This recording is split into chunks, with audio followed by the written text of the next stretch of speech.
신앙에는 색깔이 있습니다. 이 신앙을 같이 소유했다 할지라도 색깔이 다르면 말이 통하지 않아요. 이 신앙의 색깔을 크게 나누는 한 가지 기준점이 있어요. 두 가지로 나누는 한 가지 기준점이 있습니다. 그것은 바로 성경을 관찰로 볼 것이냐, 조망으로 볼 것이냐 하는 것입니다. 이 두 가지 차원, 다시 말해 성경을 관찰, 그래서 깊이 있게 나 자신에게 주시는 말씀으로 파악하고 나와 관련된 이야기로 더 그것을 자세히 알아보려고 하는 시도, 이러한 관찰의 차원도 우리 가운데 필요해요. 그리고 또 다른 차원은 조망의 차원입니다. 이 조망의 차원은 성경이 역사 속에 기록된 하나님께서 앞으로 행하실, 지금도 행하고 계신 일들로 바라보고 하나님께서 하시는 일들을 우리가 보는 것이죠. 그래서 이것을 단순히 나 개인을 넘어선 하나님 나라의 역사로 결부시켜서 생각하는 것입니다. 그래서 어떤 교회는 관찰만 하는 교회가 있어요. 관찰만 하는 교회. 그래서 이 얘기가 나한테 어떠한 메시지를 줄 것이냐, 내가 어떻게 살아야 하느냐, 내 인생이 왜 이렇게 꼬였냐, 내가 필요한 것이 무엇이냐, 여기에만 집중하는 교회가 있다라는 것이죠. 그런데 성경 말씀은 결코 관찰에 머무르지 않습니다. 성경은 모든 종교 중에 유일하게 역사가 하나님을 드러내는 현장임을 보여주고 있어요. 그래서 성경은 많은 국가의 이 거국적 통치를 보여줘요. 그래서 로마 제국, 페르시아 제국, 바벨론 제국 등과 같은 이야기를 들려주는 거죠. 다시 말해 우리가 역사책, 일반적인 사람들이 이해하는 이 지구에서 일어났었던 일들을 기록한 역사책의 이야기가 사실 하나님의 이야기였다라고 보여주는 유일한 종교 서적이 성경입니다. 유일해요. 그래서 불교에도 그런 게 없어요. 왜 그때 로마가 집권을 했는지, 그 이후에 어떤 영향이 있었는지, 이런 것을 밝혀주고 보여주는 종교는 미안한 말인데 없어요. 없습니다. 없어요. 성경이 가지고 있는 가장 독특한 특징인 이와 같은 역사, 계시의 연장, 계시의 현장으로서의 역사와 관련된 측면을 오늘날을 살아가는 많은 청년들은 보고 싶어 하지 않습니다. 그래서 하나님 나라의 이야기에 집중하지 않는 것이죠. 오늘 제가 올림픽 심판 옷을 입었고, 우리 장은택 형제도 올림피아 대회에 옷을 입고 나왔어요. 이게 다 우연 같지만 우리 만남은 우연이 아니에요. 지금 헬스를 하고 있다는 뜻이죠. 올림피아 이걸 했다니까. 이제 나중에 한번 우리가 포징을 통해 보기를 원하는데, 제가 무슨 얘기 하다 여기까지 왔죠? 우리가 지금 올림픽 시즌입니다. 올림픽 시즌인데 예전에는 전 국민의 관심사가 이제 올림픽 경기에 있었어요. 그러면은 막 우리나라가 몇 등 하느냐, 막 생각해보면 대한민국 되게 이상한 나라인 게요. 우리나라가 그 10등 안에 들기 좀 말이 안 돼요. 인구수로 보나 뭘로 보나, 우리가 무슨 그런 비인기 종목에 투자하는 그 투자로 보나, 양궁 선수 몇 명 우리가 평상시 관심도 없었거든요. 근데 관심도 없다가 올림픽 때만 되면 다 유명인이 돼 있어.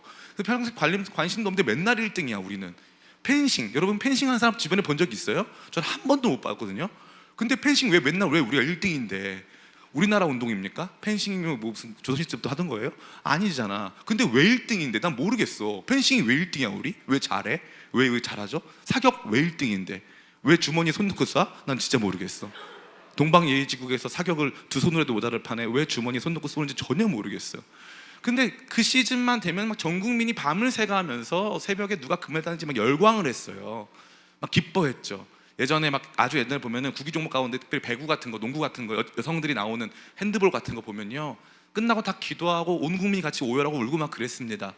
그 사람들은 그 시대에, 다시 말해 메타 내러티브, 우리 모두가 같이 공유할 수 있는 나보다 더 크고 중요한 이야기를 들으며 살아왔어요. 그런데 언젠가부터 모든 사람들의 생각과 삶이 철저히 나 중심에 국한되는 거예요.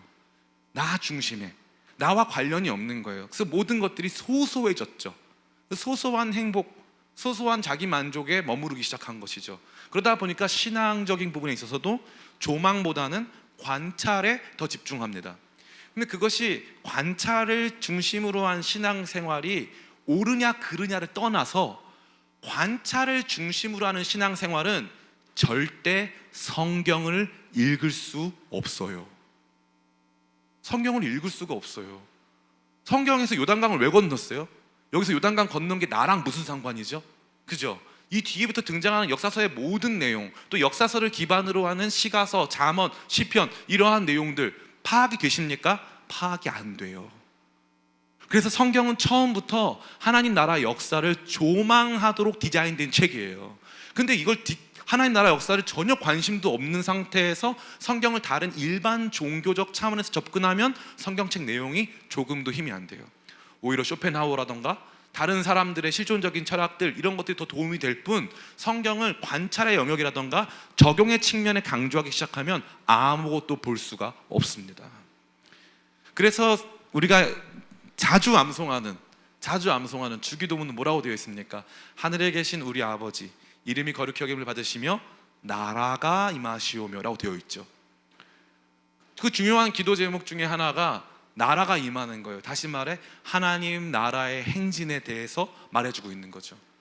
하나님 나라가 오늘 여기서 승리하고 있다. 하나님 나라가 여기서 금메달 땄다. 하나님 나라가 지금 그 영역에서 놀라운 변화를 일으키고 있다. 지금 많은 난민들이, 아까 난민 얘기 우리 전인현 형제가 너무 잘해줬는데, 난민 숫자가 전 세계적으로 특히 유럽에만 6천만 명이 넘는 난민들이 있는데요, 이 난민들이 유럽에 들어와서 사회적인 문제도 많이 일으키지만 또 완전히 상이한 삶의 환경에서 자라온 사람들이기 때문에 삶의 문제도 많이 일으키지만 상당수의 난민들이 교회로 향하고 있어요. 교회로. 그럼 여러분 이거 어떻게 볼 겁니까? 왜 그런 분쟁이 일어나죠? 지금 이스라엘과 지금 이란을 중심으로 한 세력 간의 엄청난 충돌이 예상되고 있습니다. 이 이스라엘과 이란과의 충돌은 성경에 기록되어 있어요. 지속적으로 성경은 그걸 말하고 있다니까요. 처음부터 계속 말했어요. 이스라엘이 분쟁의 핵심입니다. 그래서 모든 분쟁의 핵심인 도시가 있죠. 이름이 뭡니까? 예루살렘. 이 예루살렘은 성경에서도 기록되어 있어요. 예루살렘아, 오늘날 너에게 평화에 관한 소식을 누가 전하였다면 얼마나 좋았을까. 예루살렘의 이름 뜻이 뭡니까? 예루는 시티, 도시란 뜻이고요, 살렘은 평화란 뜻이에요.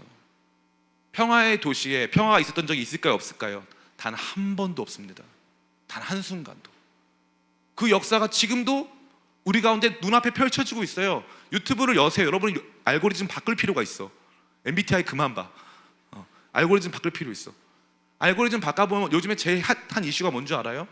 지금 이란의 대통령이 바뀌면서 헤즈볼라의 하마스의 수장인 그분이 이제 하니스라고 하는 분인데, 이한이 자매도 있지만 하니에라고 하는데, 하니에라고 하는 분이 이란 테헤란에서 그 안전 가옥에 머물고 있었는데 이스라엘이 암살했어요. 대통령 취임식에 온 손님을 이스라엘이 암살해가지고 지금 헤즈볼라가 12일부터 13일까지 엄청난 공습을 이미 예고했습니다. 이게 하나님 나라와 무관합니까? 무관하지 않아요. 근데 성경을 관찰의 차원에서만 읽는 사람은 절대 못 봐요. 이거를 절대 못 봐요. 선교 역사도 절대 못 봐요. 그래서 우리 기쁨의 교회는 그러면 조망에 가까울까요? 관찰에 가까울까요? 우린 정확하게 중심, 딱 균형을 맞추고 있는 훌륭한 교회인 줄 믿습니다. 올림픽 심판 딱 있잖아요. 제가 딱 가운데를 딱 맞추고 있잖아요.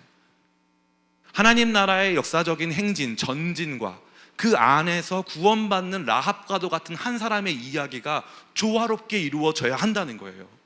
그래서 오늘 이 시대 하나님 나라의 움직임을 보지 못하는 청년 세대와 많은 성도들을 향해서 우리가 선교 기도를 하는 이유가 바로 거기에 있어요.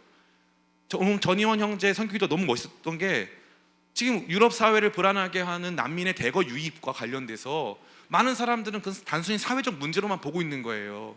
그런데 그 안에서 그 많은 무하마드들이 태어나고 있는데, 그 무하마드들이 어디로 온다? SBS 서머 바이블 스쿨에 온다.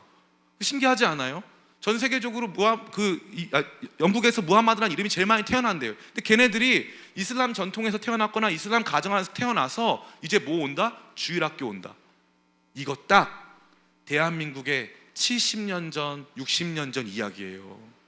불교 집안에서 태어나가지고 주일학교 와서 예수님 만나서 거기서 하나님의 사람들로 바뀐다는 그 얘기 들어본 적 있어요? 여러분의 할머니, 여러분의 어머니, 아버지가 겪은 일이에요. 지금 부흥이 일어난다니까요. 이슬람 장벽이 무너지고 있는 일이 어떤 일인 줄 아세요? 이슬람 장벽이 무너져서 그 전에는 이슬람 장벽이 너무 높아서 복음이 들어갈 수가 없었어요. 근데 이제는 복음이 막 들어가요. 하나님 나라 행진은 크게 두 가지를 보여줘요. 하나는 종말의 도래를 보여줍니다. 그래서 이제 더 이상 인간의 힘으로 도저히 막을 수 없는 엄청난 과학기술 문명과 더불어서 인간의 교만이 하늘을 찌르고 인간이 스스로 신이 되려고 하는 엄청난 시도들이 보이기 시작하는 거예요. 그래서 우리는 더 절망할 수밖에 없죠. 근데 그 절망적인 상황 속에서 하나님이 당신의 백성들을 구출하는 장면이 등장하는 거예요. 마치 여리고가 이제 함락 앞에 놓여져 있는데 그 안에 라합이 이스라엘 하나님 나라로 강력하게 침투해서 들어오는 것처럼 하나님 나라 역사가 행진하면서 백성들이 돌아오고 있는 이야기가 펼쳐진다고요. 이걸 보면서 그 안에 내 자리, 그 안에 내 역할, 그 안에 나를 쓰시는 하나님을 봐야 하는데 많은 사람들이 그러한 관점으로 성경을 읽지를 못하는 것입니다. 그러니까 오늘 이런 말씀 들으면 아무런 감흥이 없는 거예요. 왜냐하면 그렇게 훈련된 적도 없고 그렇게 봐야 한다고 들어본 적도 없는 거예요. 맨날 성경은 오늘 내 마음 위로해주고 오늘 그냥 나한테 필요한 거 공급해주고 그게 전부니까. 근데 그렇지 않아요. 그렇게 되면 여러분 성경 읽는 재미가 하나도 없습니다. 왜 성경을 100번씩 읽죠? 그런 재미가 하나도 없어요. 왜 그렇습니까? 성경 100번씩 읽는 이유는 그 안에 우리가 보게 되어지는 하나님 나라의 역사적 전진을 보기 위해서 보는 거예요. 아, 하나님 나라가 이러한 방식으로 전진하는구나. 그러면 가장 중요한 하나님 나라의 이 본체적인 전진과 더불어 그것이 전진하는 과정에서 우리가 그 안에 편입되잖아요. 그러면 그 전진의 결과 같은 모습으로 우리의 삶도 하나님 나라 전진에 동참하게 된다는 것을 보게 되는 거예요. 그걸 딱 보는 순간 무릎을 치면서 야, 그러네. 하나님께서 날 이렇게 초청하셨네. 우리가 같이 여리고를 향하고 있네. 야, 우리가 여기서 승리를 경험했네. 이런 것들을 같이 경험하면서 그것을 체험하는 것이죠. 체험하는 거예요. 그래서 이것을 복음의 내재화라고 해요. 하나님 나라 행진 속에 등장하는 복음이 우리 가운데 내재화됐다. 요즘에 엄청나게 일어나는 비판이 바로 그거예요. 언젠가부터 이제 우리 안에서 번영신학이라고 해서 잘 되는 나, 긍정의 힘, 제가 제일 좋아하는 책입니다. 긍정의 힘, 잘 되는 나. 너무 잘 되고 싶어요. 그래서 너무나 이 사람들이 막 욕하죠. 번영신학. 이 번영신학의 시간은 또 지나왔어. 그러고 보면 사람들이 지금은 굉장히 큰 정신적인 결핍과 뭔가 이 굉장히 좁아진 시선 안에 살고 있어요. 그러니까 계속 목사님들이 하나님 나라 신학을 가르쳐야 된다. 하나님 나라 신학을 가르쳐야 된다. 무슨 킹덤 서먼, 킹덤 프리칭 막 그러면서 하나님 나라 이야기를 가르쳐야 된다는 거예요. 기쁨의 교회는 처음부터 했거든요. 그거를 처음부터 했어요. 근데 이거를 제가 제 입으로 말을 안 하면 다 모르더라고. 우리는 처음부터 성경은 창세기부터 시작해가지고 한 장도 빠짐없이 그러한 이야기를 해왔거든요. 근데 많은 사람들이 이제 와서 하나님 나라 가르쳐야 된다. 고민하다가 이 얘기를 할까 말까 고민하다가 해야겠구나. 우리 기쁨의 교회는 처음부터 하나님 나라와 관련된 이야기를 해왔어요. 그 안에서 발견된 우리의 실존, 그 안에서 조망되는 우리의 미래, 우리가 받게 된 약속, 우리가 경험하고 있는 현실, 이런 것들을 끊임없이 이야기해왔고 그러한 것들을 우리 가운데 정말 좋은 예시로 보여주고 있는 선교의 이야기를 여러분에게 나눴고 여러분이 동참해 왔어요. 선교하면 여러분 뭐 경험했어요? 선교하면 아무 일도 안 일어나는 것 같지만 아무 일이 일어나잖아요. 그죠? 진짜 나를 통해서 아무 일도 안 일어나는 것 같아 보이는데 놀라운 일이 벌어지잖아요. 신기한 일이 발생하잖아요. 영혼들이 돌아오잖아요. 신기하지 않습니까? 너무 신기한 일이 발생하는 거예요. 하나님 나라 역사를 여러분 조망하게 되시기를 축복합니다. 그렇게 해야 성경이 뚫리고 성경이 뚫리면 그 안에서 우리 자신을 관찰하고 우리의 생각과 마음이 어떠한가를 다시 한번 확인하는 데 있어서 어마어마하게 큰 인사이트를 줍니다. 전 여러분들 안에 기쁨의 교회 이왕 나왔는데 그냥 언제까지나 애기처럼 나 슬프고 나 힘들고 나 어울고 찡찡찡찡 신앙 그거 버리고 야 이거구나 이렇게 가는 거였구나 우리가 선교 가는데 이런 이유가 있었구나. 어떤 그 자매 전도사님이 그러더라고요.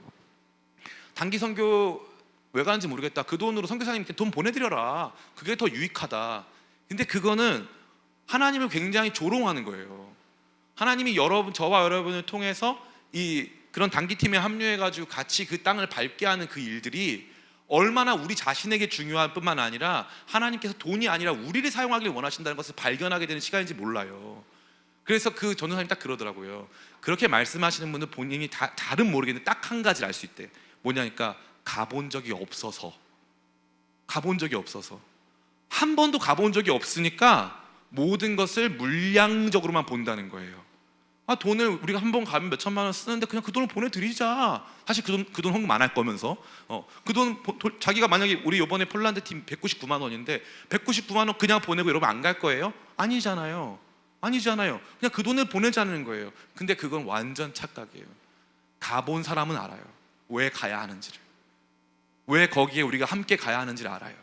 우리가 정탐꾼들이고, 여기 오늘 말씀을 통해서 보게 될, 우리가 그 땅을 밟으면 그 땅 안에 요단강 물이 멈추게 될 우리가 제사장들이라는 사실을 가본 사람은 압니다. 하나님 나라 역사에 동참해본 사람들은 아는 거예요. 그래서 제가 여러분에게 계속 강하게 강조하는 게 그거예요. 기쁨의 교회가 왜 여기까지 왔는지 아세요? 제가 어렸을 때부터 지금까지 잊지 않는 여러 가지 중요한 이 문구들이 있지만, 그 가운데 선교하는 교회와 민족, 개인은 절대 망하지 않는다. 근데 이거를 제가 살면서 너무 경험을 많이 했어요. 선교하는 교회 절대 안 망합니다. 기쁨의 교회가 지금까지 부흥한 건 이호환 목사님 때문에 절대 아니에요. 하나님께서 우리 교회가 선교하는 교회이기 때문에 여기까지 함께 하신 줄을 믿습니다. 전 여러분들이 그러한 관점으로 오늘 말씀을 이해하고 그 말씀이 주는 더 크고 분명한 메시지를 삶으로 받아들이시기를 예수님의 이름으로 축원합니다. 오늘 서론이 길었던 만큼 빠르게 관찰해 보도록 하겠습니다. 오늘 요단강을 건너는 이 장면이 우리 가운데 보여주는 중요한 세 가지 관찰 포인트가 있어요. 첫 번째는 무엇입니까? 우리 화면 한번 띄워주시겠어요? 같이 읽어볼까요? 시작. 제사장들의 헌신. 오늘 말씀을 간단하게 설명해 보면요, 요단강 물이 흐르고 있는 상태에서 제사장들이 맨몸으로 들어가는 게 아닙니다. 입수하는 게 아니에요. 제사장들이 들어갈 때 언약궤를 맨 상태로 들어가야 합니다. 제사장들의 이러한 역할은 광야 시대 때는 주어지지 않은 역할이에요. 제사장들은 처음으로 이제 이 진의 맨 앞줄에 서게 되었습니다. 그 전에는요, 제사장들이 보호를 받았어요. 행진할 때 유다 지파가 맨 앞에 갑니다. 맨 앞에 가고 그 뒤를 뒤쫓아서 이제 다른 지파들이 향하고요, 다시 행진을 멈추고 밤에 야영지에 가면은 이 제사장들과 그 다음에 언약궤는 그 캠프의 가운데 있도록 되어 있어요. 그런데 이제 처음으로 마치 오버래핑 하듯이 이 갑자기 제사장 그룹이 언약궤와 함께 맨 앞에 서야 하는 것입니다. 그리고 재밌게도요, 이 다른 사람들, 다시 말해 제사장 그룹 이외의 사람들한텐 엄청난 헌신이 요구된 게 있습니까? 없습니까? 없습니다. 그냥 마른 땅을 건너기만 하면 돼요. 목사님, 마른 땅 건너는 것도 힘듭니다. 운동을 좀 하세요. 마른 땅을 건너야 하는 것 빼고는 그 어떤 것도 주어지지 않았어요. 그러면 이 역사를 만들어가는 주역이 누구라는 거예요? 그렇죠, 제사장이라는 거예요. 제사장들이 이 역할을 한다는 거죠. 제사장들이 이 역할을 하는데 굉장히 비중 있게 그 내용이 다루어지고 있습니다. 두 번째죠. 우리 두 번째 강조된 것은 무엇입니까? 강조된 언약궤. 이 언약궤와 관련된 내용이 굉장히 강조되고 있음을 볼 수가 있어요. 11절부터 13절 같이 한번 읽어보겠습니다. 시작. 보라, 온 땅에 주의 언약궤가 너희 앞에서 요단을 건너가나니 이제 이스라엘 지파 중에서 각 지파에 한 사람씩 12명을 택하라. 온 땅에 주 여호와의 궤를 맨 제사장들의 발바닥이 요단 물을 밟고 멈추면 요단 물 곧 위에서부터 흘러내리던 물이 끊어지고 한 곳에 하여 서리라. 아멘. 언약궤에 수식된 말이 굉장히 위대한, 또 굉장히 어떻게 보면 화려한 수식어가 여기 부과되어 있습니다. 보라, 온 땅의 주의 언약궤. 13절에도 온 땅의 주 여호와의 궤라고 되어 있죠. 그러니까 단순히 이 언약궤라고 하는 상자를 들쳐업고 제사장들이 요단강에 먼저 들어갔다는 게 포인트가 아니에요. 포인트는 제사장들이 헌신하고 있지만 제사장들이 들어가는 게 중요한 게 아니라 제사장들이 지금 메고 있는 이 언약궤가 중요하다는 거예요. 이 언약궤는 그냥 언약궤가 아니다. 이제 온 땅의 주인의 언약궤다. 땅의 주인이란 뜻은 뭐냐면은 이제 여리고도 하나님이 온 땅의 주인이니까 하나님 거다. 이제 집주인이 왔다. 세입자가 이제 계약 기간 끝났고 집주인이 보증금 돌려줬는데 안 나가. 몇 번 내용 증명을 보냈습니다. 나가세요. 명도 소송을 했죠. 안 나가. 그러니까 어떻게 해요? 집주인이 이제 오는 겁니다. 온 땅에 주 여호와의 궤가 임하는 거죠. 주님이 오시는 거예요. 이제 이 땅에 대한 주권을 행사하겠다는 거예요. 너희들이 불법적으로 점거하고 있는 그 성과 그 도시와 그 국가에 대한 그 권리를 내가 되찾겠다. 온 땅의 주 여호와의 언약궤가 지금 임하고 있는 것입니다. 선교의 역사는 바로 그거예요. 지금 단순히 여러분 종교적으로만 보지 마세요. 이 종교 분포를 통해서 이것들을 이해하려고 하면 절대 안 돼요. 이 아브라함 카이퍼라고 하는 네덜란드의 수상을 역임한 신학자가 있습니다. 이 아브라함 카이퍼는요, 정치뿐만 아니라 네덜란드에 가면은 이제 자유대학교라고 암스테르담의 자유대학교라는 대학교가 있는데 그 대학 총장을 지낸 교육자고요. 목사님이시고 설교자이고 신문 기자였어요.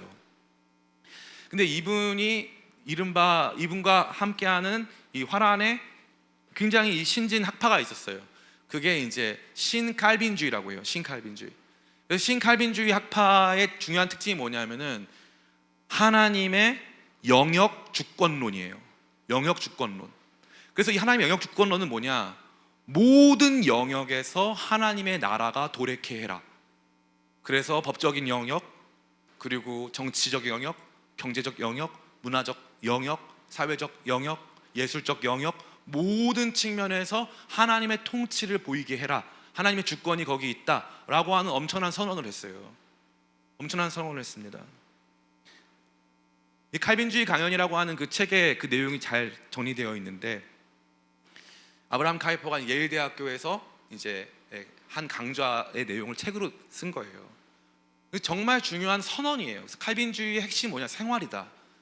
생활이 뭐냐? 생활은 바로 우리의 삶 전체가 하나님께 속해 있음을 고백하고 선언하는 것이다. 단순히 종교, 우리가 무슨 이걸 너무, 저는 속상한 게 어저께 제가 스레드에 글을 올렸다가 막 싸웠는데, 나 스레드 나 왜 하고 있지? 나 분명히 욕했는데 거기 킹 받는 글 너무 많이 써가지고 날 너무 긁어요. 그래서 그거 써가지고 엄청 그 댓글 배틀 했단 말이야. 진짜 피곤해. 그것 때문에 진짜 너무 킹 받아.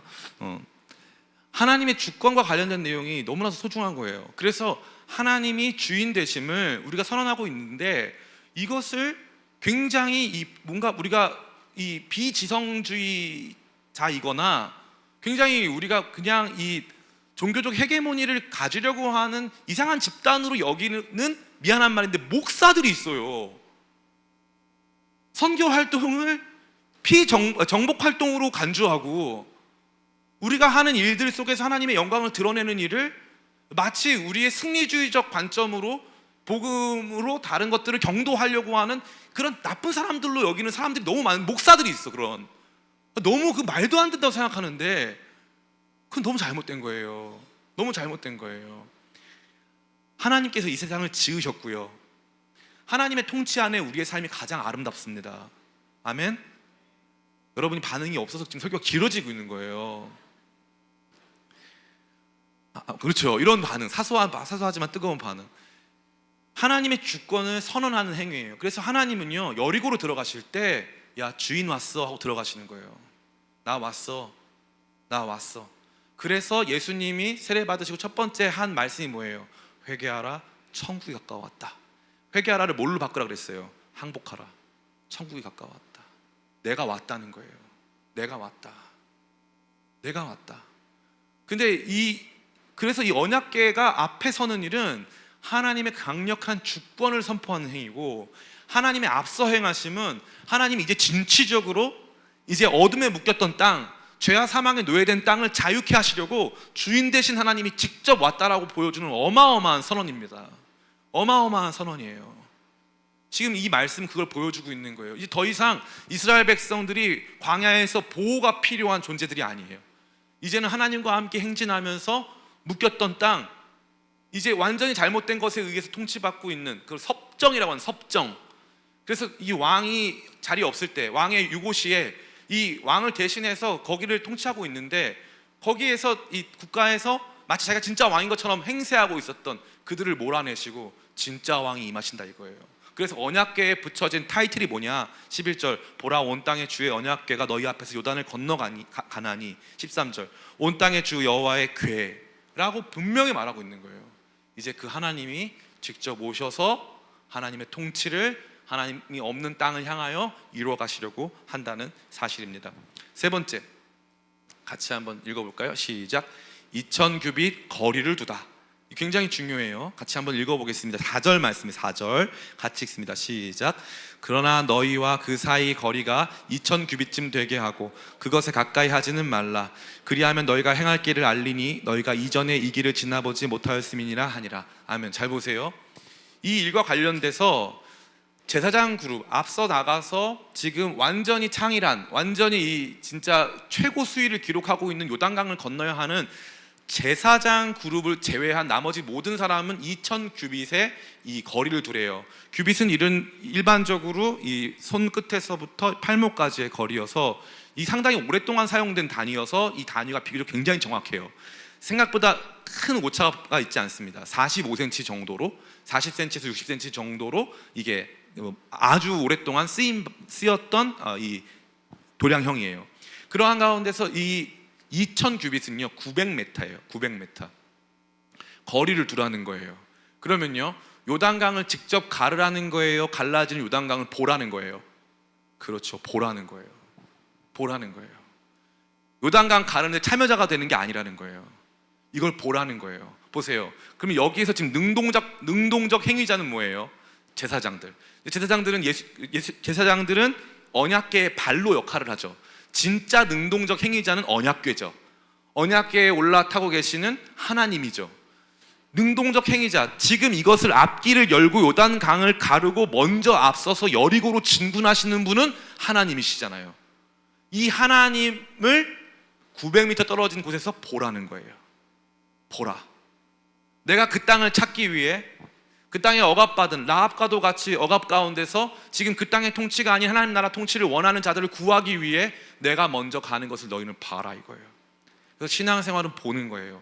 하나님 역사하시는 것을 보는 거예요. 선교 기도가 딱 2000규빗 떨어져서 보는 그 느낌이에요.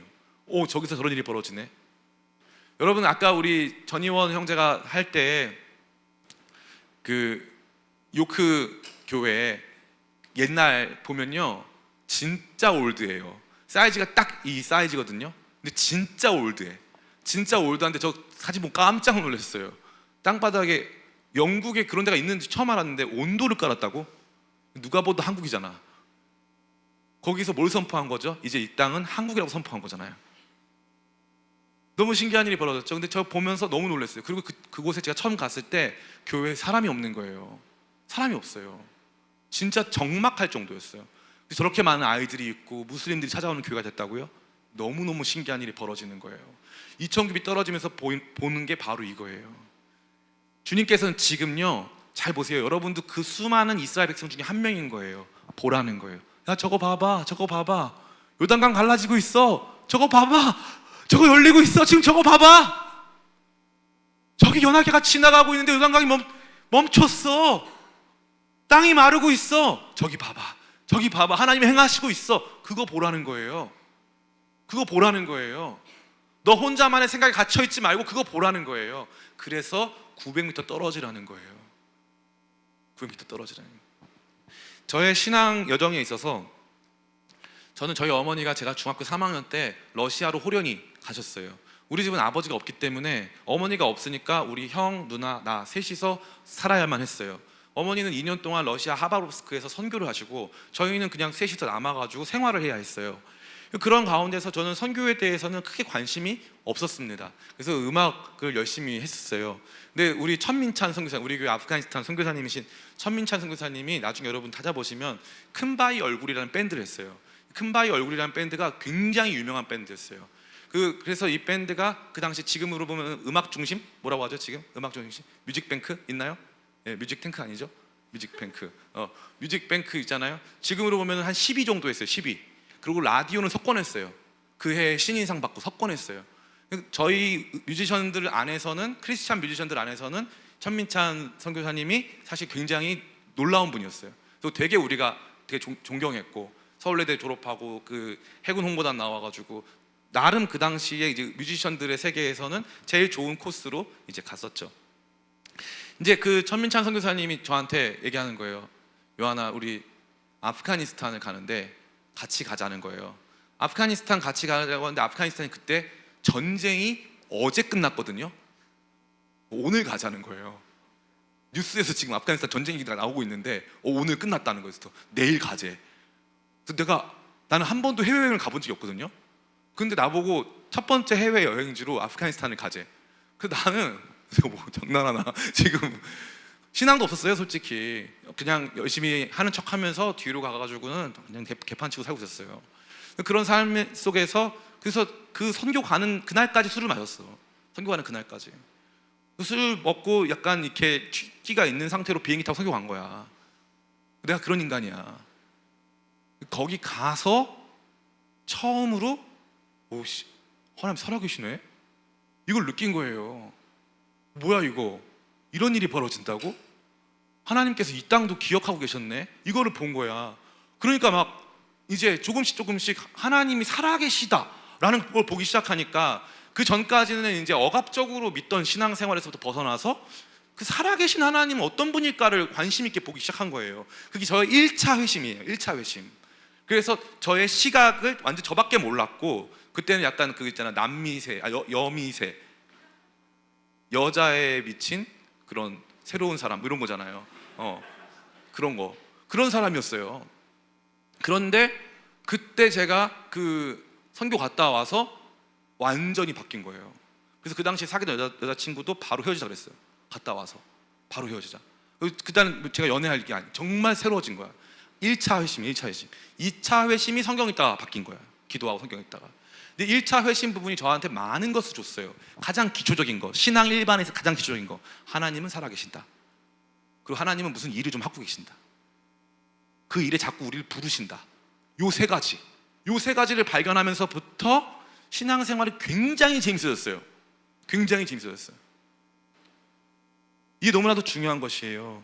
2000규빗 거리를 두고 조망할 수 있어야 돼요. 저런 일이 벌어지는구나, 이런 일이 벌어지는구나. 근데 2000규빗 두라고 했어요? 22000규빗 두라고 했어요? 2000규빗. 22000규빗 두면 무슨 일이 발생할까? 안 보여.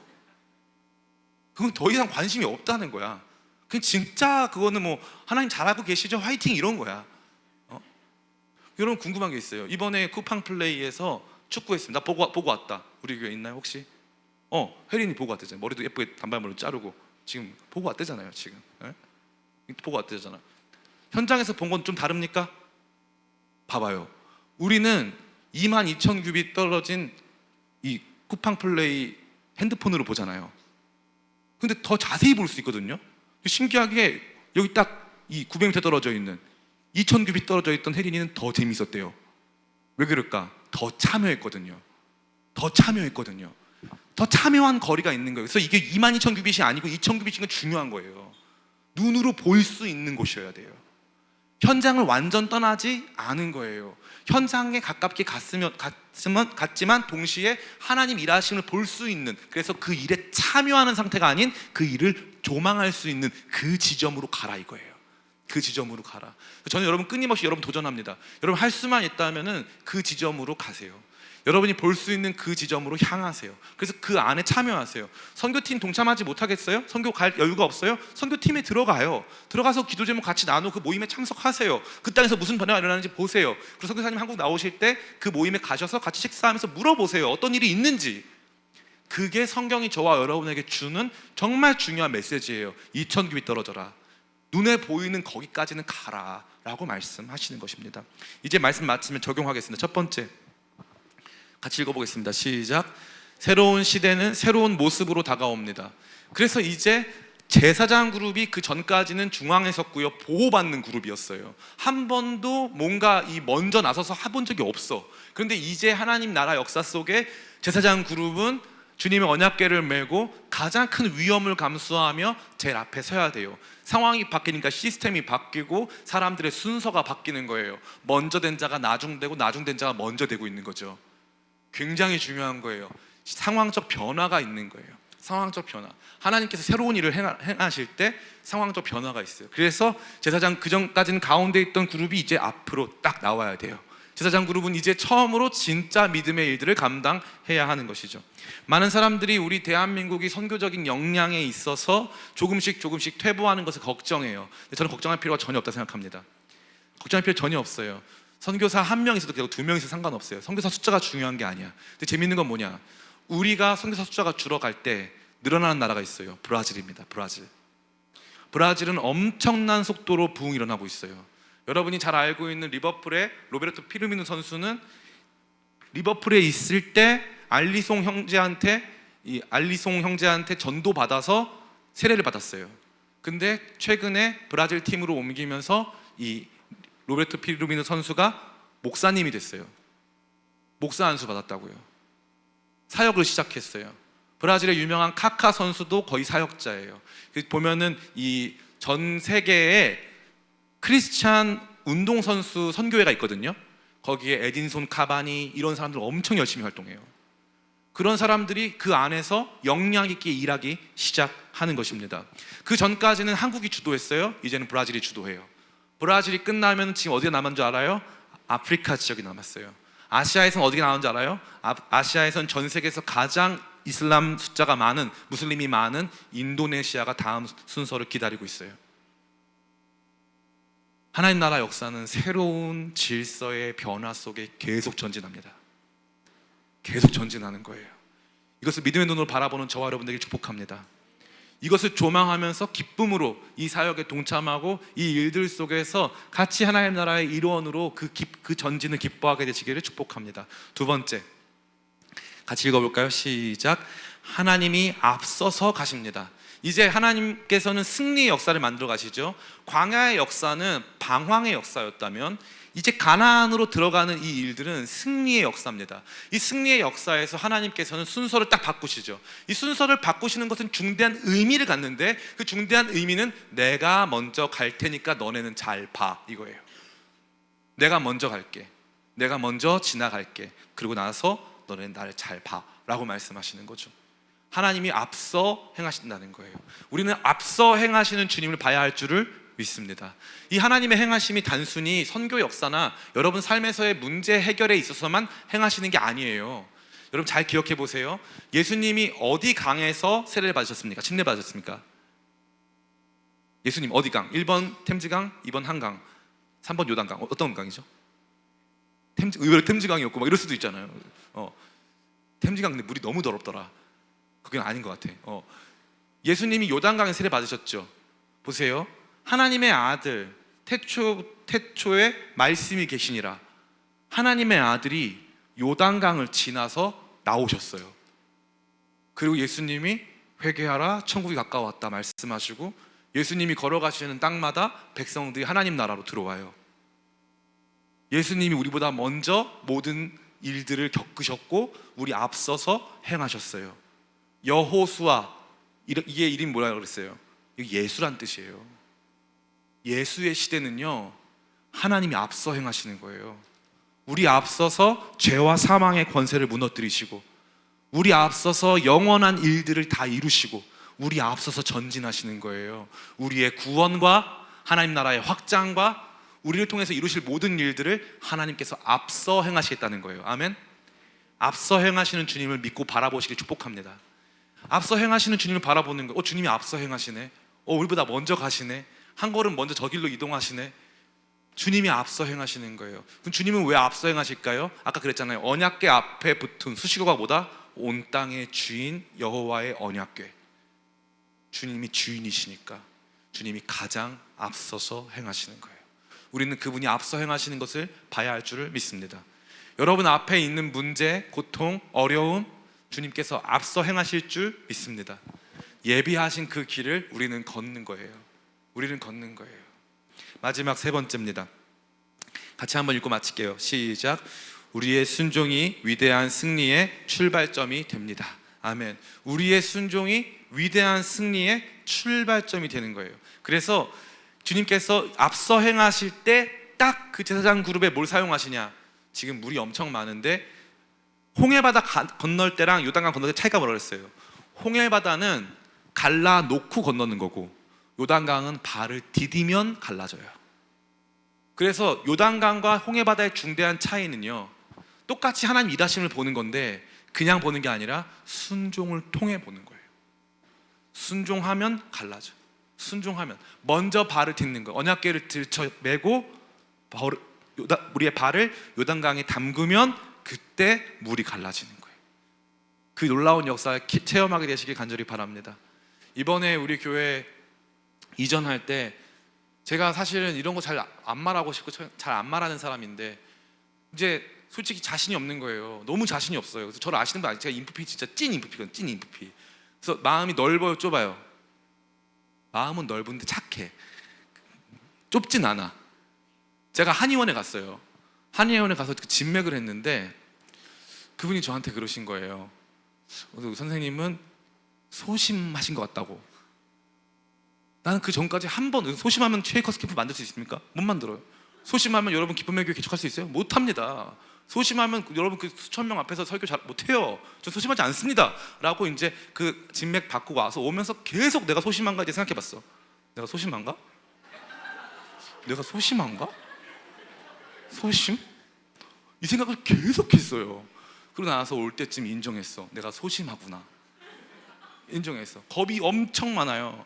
엄청 많은데 이제 우리 교회 건축 헌금 통장에 300만 원 딱 있었어. 300만 원. 지금 다 이루어진 것도 아니지. 다 이루어지지도 않아서 설레발치는 거일 수도 있어요. 300만 원밖에 없었어. 근데 내가 이제 우리 그 직전까지 7월 15일인가 제가 선포했는데 14일까지 여기 남을까? 갈까? 좀 이따가 갈까? 별의별 생각, 기도를 다 했어요. 그러고 나서 하나님 주신 감동이 가라. 내가 앞서 행하겠다. 그래가지고 제가 알겠습니다 하고 통장에 300만 원밖에 없는데 어떻게 2억 원 넘는 일을 합니까? 그래서 안 되잖아요. 그래서 그냥 모르겠다 하고 이제 그날 밤까지도 결정을 못 하고 다음날 아침 9시 반인가에 김미소 집사 우리 교회 이제 여러분 김미소 집사님 잘 보이세요? 김미소 집사님 우리 교회 이제 전권을 갖고 있어요. 김미소 집사님 전화해가지고 미소야 보내자 그랬어요. 가계약금 300만 원 보내자. 근데 김미소 집사가 그러는 거예요. 목사님 어저께 선포했는데 오늘 아침에 2천만 원 누가 헌금하셨어요. 내가 그때 막 엉엉 울었어요. 하나님 우리 앞서서 행하시는구나. 누군가 먼저 기도했구나. 누군가 먼저 꿈꾸고 있었구나. 하나님 앞서서 행하시는구나. 나는 내가 먼저 가야 되는 줄 알았어요. 내가 할 일은 발만 디디면 돼요. 그럼 하나님이 여시는 줄 믿습니다. 여러분 이번 이 이전이요, 저는 이게 돈 문제 생각하지 않아요. 여러분 진짜 업그레이드 되어야 돼요. 신앙생활을 돈 이상의 것을 볼 수 있는 눈이 생겨야 돼요. 이 일을 같이 경험하면서 우리 같이 작은 교회에 하나님이 함께 하시는구나, 그것을 경험할 때 왜 하나님이 광야 백성에게 요단강 건너는 경험을 왜 줬겠어요? 그죠? 왜 애굽의 종로로 타던 이스라엘 백성들에게 홍해바다 건너는 경험을 왜 드라마틱하게 줬겠어요? 그리고 그 경험을 왜 수천 년 동안 울고 먹으시겠어요? 공동체적인 그 경험이 너무 중요한 거예요. 너무 중요한 거예요. 그 경험을 통해서 공동체가 하나 되고 그 경험을 통해서 우리가 같은 하나님 나라에 속해 있음을 발견하게 되는 거예요. 저는 우리가 지금 경험하고 있는 예배장소 이전의 이 일들이 100% 뭐 가나안 가는 이런 건 아닐 거예요. 그런데 이 일들이 최소한 앞서 행하시는 주님을 맛보게 하는 시간이 될 줄 믿습니다. 그 앞서 행하시는 주님이 하나님 나라 역사 가운데도 앞서 행하시고 우리 교회의 변화와 전진 가운데 앞서 행하실 뿐만 아니라 여러분의 삶 속에서도 앞서 행하신다는 것을 경험하게 되어지는 귀한 시간 될 줄을 믿습니다.